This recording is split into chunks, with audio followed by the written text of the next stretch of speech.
And welcome to the News Hour. Today is Kargil Divas.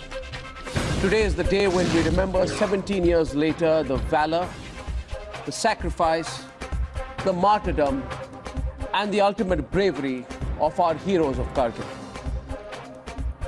Today should also be a day when a section of pseudo-liberals should ask themselves whether they have a right to comment, to speak, or to write one word on the Kargil bravehearts, when many of these pseudo-liberals have been vilifying our army, abusing our army, and pressurizing our army and our paramilitary forces operating in the most hostile of circumstances in Jammu and Kashmir, non-stop, day after day and week after week.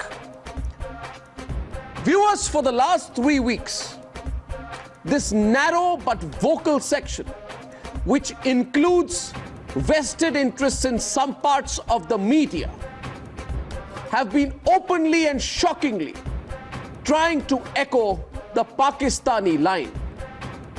In the guise of backing Kashmiris, these sections, including sections of the media, are doing everything possible to support Pakistan sitting here in India, and they call themselves Indian liberals, Indian media.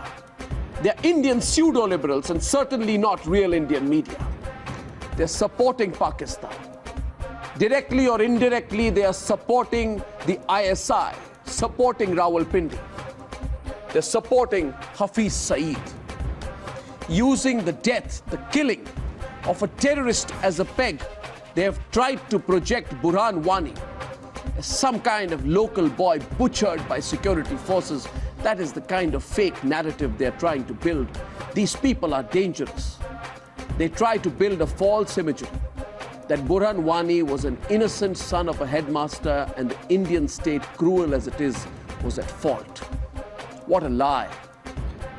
Viewers, for 3 weeks and more, you have heard this group peddle their lies.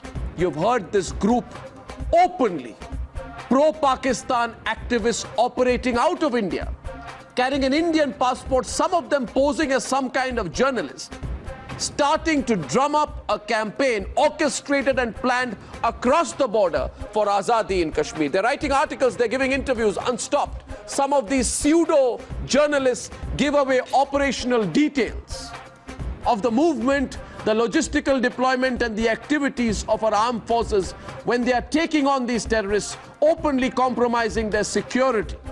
This is the same group, viewers, that backed those who chanted for Bharat's Barbadi in JNU. This is the same people, the same out-of-work writers who called Afzal Guru's hanging a tragedy. And viewers, I'm asking you on the News Hour tonight, how long will you be silent against these elements? Why should we be silent against these elements? Do these people compromise our national security or not? Your and my security. And if they do, which we know they do, why do we let them get away? Why don't we take on these people? Why don't we start exposing one by one, bit by bit, part by part, but in a thought-out manner? Why don't we expose this pro-Pakistan lobby operating in India? Why do we give them no chance to get away this time? I would say that this is the least that we can do and we should do on a day when we honor and remember our bravest. That's debate number 1 on the News Hour tonight. The pro-Pak doves are silent as Pakistan spreads terror. Their fake narrative is now being exposed. Across India, the anger against this pro-Pak lobby has grown. That's debate number 1 on the News Hour at 9 p.m.